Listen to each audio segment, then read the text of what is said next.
అమూల్య తిరుపతికి పెళ్లి చేసి విశ్వకు దిమ్మ తిరిగే షాక్ ఇచ్చిన రామరాజు.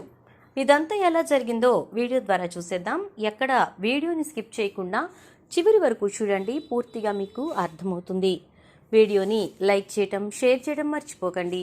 మీ లైక్, షేర్ మాకు మంచి సపోర్ట్ మరియు ఎంకరేజింగ్గా ఉంటుంది. ఇక మొత్తం మీద చూసుకున్నట్లయితే కనుక అమూల్య అయితే కోర్టులో చాలా క్లియర్గా కేసు వెనక్కి తీసుకుంటానని చెప్పేసింది. కరెక్ట్గా విశ్వకి ఇక శిక్ష పడుతుంది, జడ్జి గారు తీర్పిస్తూ ఉంటారు. ఆ టైంలో అతనికి ఏ శిక్ష విధించకండి, ఇప్పటికే మా రెండు కుటుంబాల మధ్యన అగ్గిపుల్ల వేస్తే భగ్గుమంటోంది, ఇప్పుడు దీంతో ఇంకా పెద్ద గొడవలు అవుతాయి తప్ప మేమంతా కలిసే పరిస్థితులు ఎప్పటికీ ఉండవని చెప్పి కోర్టులో కేసుని విత్డ్రా చేసుకుంటుంది. దాంతో ఇక ఒక్కసారిగా జడ్జి గారే ఆశ్చర్యపోతారు. సరే, ఇక నువ్వే ఈ మాట అన్నాక మేం మాత్రం ఏం చేస్తామమ్మా, అలాగే అని చెప్పేసి అంటారు. అలా అన్న తర్వాత ఇక కేసుని కొట్టివేస్తున్నామని చెప్తారు. ఇక అమూల్యని రామరాజు చాలా కోపంగా, ఎందుకమ్మా ఇంత దాకా తీసుకొచ్చి మా పరువు తీసే బదులు ఇంటికాడే వదిలేస్తే అయిపోయేది కదా అంటే, నాన్న మీరు ఇలా ఆలోచించారు కానీ నేను ఇంకోలా ఆలోచించాను అంటుంది. ఏంటది అంటే, వాడు నా జీవితానికి సరిపడే మనిషా కాదు, అలా అని చెప్పి వాడికి శిక్ష వేయిస్తే సరిపోతుందా? సరిపోదు. అందుకే వాడికి జీవితాంతం గుర్తుండిపోయేలా శిక్ష వేయాలనుకుంటున్నాను అంటుంది.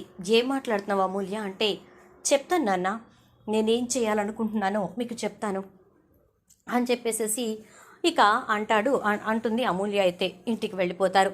ఇంటికి వెళ్ళిన తర్వాత ఇక అమూల్య కూర్చుని ఆలోచిస్తూ ఉంటుంది. వేదవతి వచ్చి, ఏం ఆలోచించి నువ్వు ఈ కేసు వెనక్కి తీసుకున్నావో తెలుసుకోవచ్చా అమూల్య అని అంటే, అమ్మా ఇప్పటికే నీ పుట్టిల్లు నీకు దూరం అయిపోయింది, ఎప్పటికీ నీ పుట్టింటితో నువ్వు కలుస్తావో అనే ఆలోచనే నన్ను ఎప్పటికప్పుడు తొలిచేస్తూ ఉంటుంది. ఇప్పుడు ఈ పని చేయటం వల్ల, వాణ్ణి జైలుకు పంపటం వల్ల పూర్తిగా నిన్ను నీ పుట్టింటి వాళ్ళు విస్మరిస్తారే తప్ప ఎక్కడా కూడా నిన్ను వాళ్ళ ఇంట్లో కలుపుకునే పరిస్థితి ఉండదు. అంటే నా కూతురు కంటే నా పుట్టిల్లు నాకు ఎక్కువ అనుకున్నావా? నీ జీవితం నాశనం చేసిన వెధవని అంటే వాడు నాశనం చేసే అవకాశం నేను ఇవ్వలేదు, వాడు నా జీవితాన్ని నాశనం చెయ్యలేదు అని అంటుంది. మరి ఊరందరి ముందు నువ్వు వాడి భార్యగా పేరు పడేలా చేశాడు కదా, నలుగురిలోనూ ఇప్పుడు జరిగింది వింటే ఎవరైనా కూడా ఏమంటారు? వాడి ఇంట్లో కాపురం చేసి వచ్చింది అంటే మావయ్య అని చెప్పి తిరుపతిని పిలుస్తుంది. చెప్పమ్మా అని అంటే, మావయ్య నన్ను విశ్వ పెళ్లి చేసుకున్నాడా అంటే, చేసుకోలేదు అంటాడు. విశ్వ నన్ను నా జీవితాన్ని నాశనం చేసినట్ట అంటే, ఎలా నాశనం చేసినట్టమ్మా? ఖచ్చితంగా విశ్వ నిన్ను పెళ్లి చేసుకోలేదు సరికదా, నీ కాలి గోటిని కూడా వాడు తాకలేదు అని నేను గట్టిగా చెప్తాను. నేనే కాదు, ఈ ఊర్లో ఎవ్వరడిగినా నేను అదే మాట చెప్పగలను కూడా అని అంటాడు. మరి ఇంకేంటమ్మా, మావయ్యే ఆ విషయంలో నమ్మను అని చెప్పినప్పుడు ఇంకా నువ్వు దేనికి భయపడుతున్నావు అంటే, వాడు నమ్మనంటే భయపడకుండా ఉండడం ఏంటే, నాకేం అర్థం కావట్లేదు అంటే, విశ్వకి బుద్ధి చెప్పటానికి నేను ఒక నిర్ణయం తీసుకున్నాను అని అంటుంది. ఏంటది అంటే, నేను తిరుపతి మామయ్యని పెళ్లి చేసుకుంటాను అంటుంది.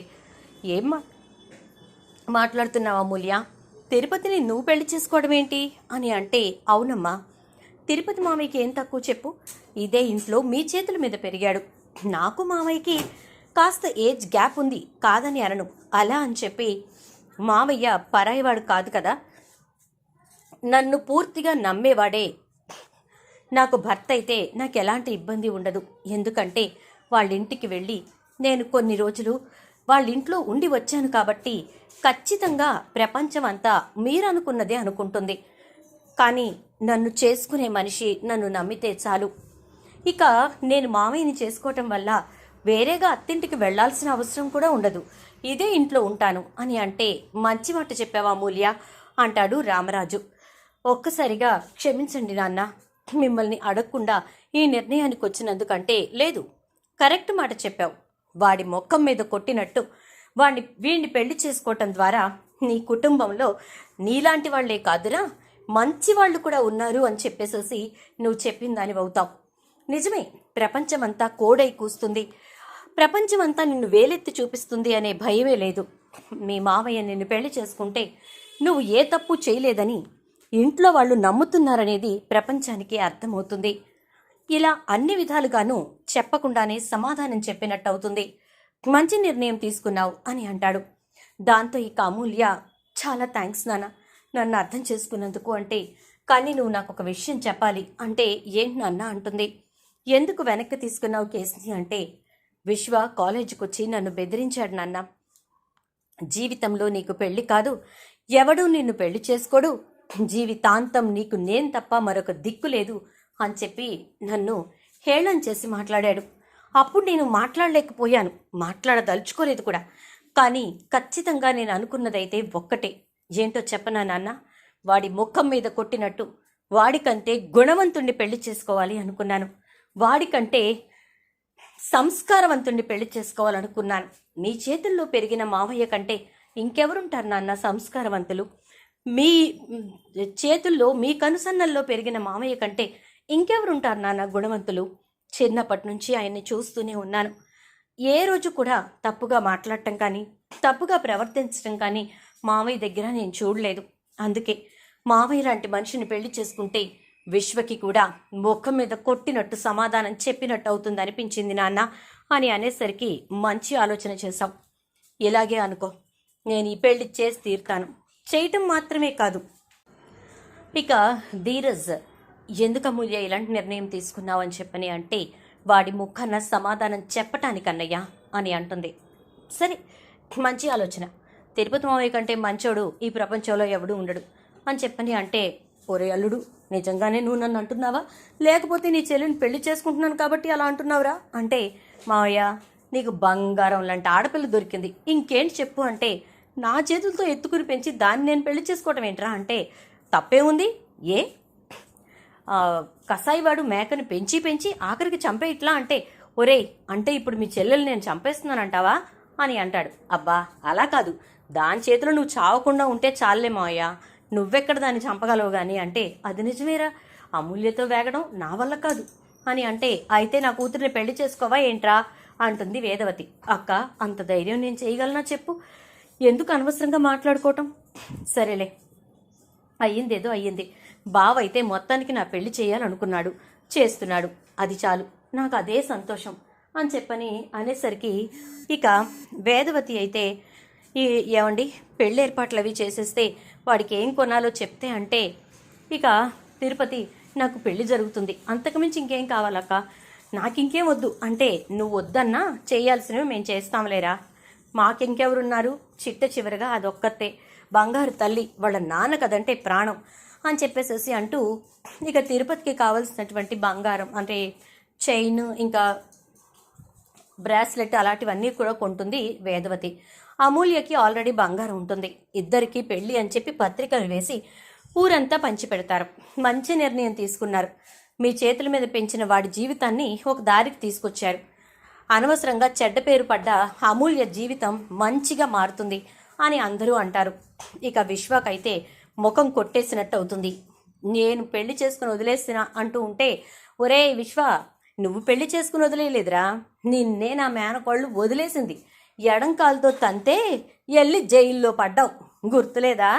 ఒక్క మాట అమూల్య మాట్లాడకుండా ఉండుంటే 7 ఏళ్ళు లోపలే కూర్చుని ఆ ఓత్సలు లెక్క పెట్టుకుంటూ ఉండేవాడివి, మర్చిపోకురారే అని చెప్పని అంటూ ఉంటే, ఈలోపు భద్రావతి, ఒరేయ్, నీ మేనల్లుడిని పెళ్లి చేసుకున్న దాన్ని నువ్వెలా పెళ్లి చేసుకుంటావురా అని అంటే, నా మేనల్లుడిని మా పెళ్లి చేసుకోలేదు అమూల్య, తనకు తానుగా తాళి కట్టుకుంది, అది నువ్వు మర్చిపోతే ఎలా అక్క అని చెప్పేసేసి అనేసరికి ఇక వెంటనే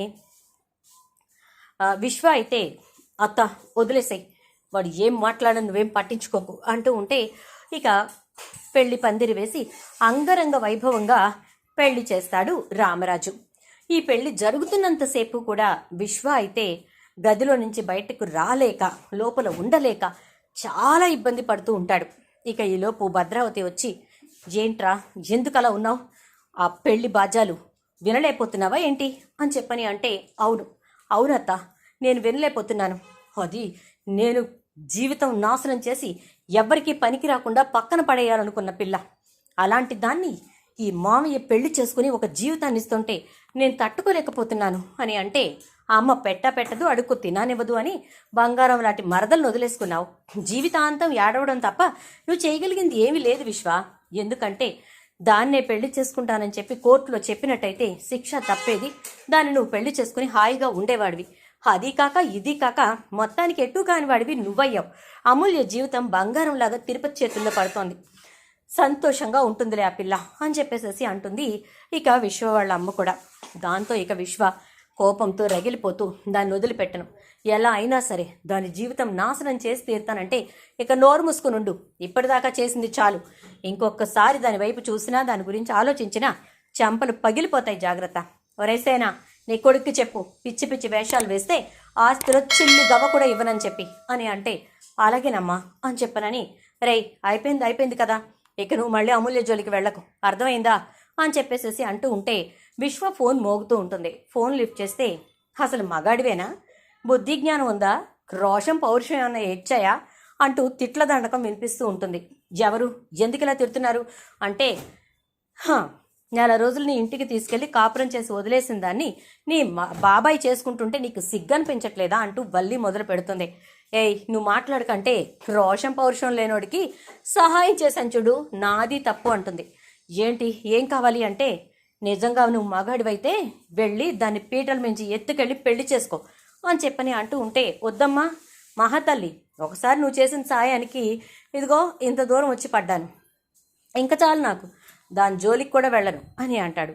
చూద్దాం ఏం జరుగుతుందో. వీడియో నచ్చితే లైక్ చేసి షేర్ చేయండి. ఛానల్ అయితే సబ్స్క్రైబ్ చేసుకోండి. పక్కనే బెల్ ఐకాన్లో ఆల్ ట్యాప్ చేయడం మాత్రం అస్సలు మర్చిపోకండి. Thank you.